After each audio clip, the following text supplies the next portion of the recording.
I got this one correctly seated. I don't need to use the fun tack on it because it really kind of snapped. Messed up my camera here for a second. It snapped into place and held quite well. So you can see all 8 of those pins sticking through at about the same length. So we're going to go in now and drop some solder.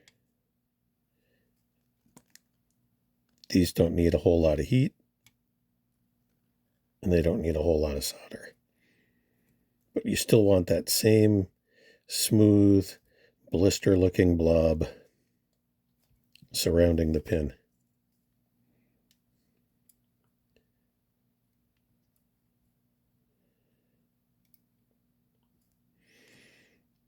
Now, if you don't trust your seating, at this point you can always solder just one corner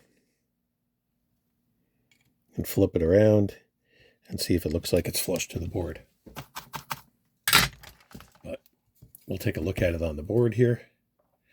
And yeah, looking pretty good. And there we go.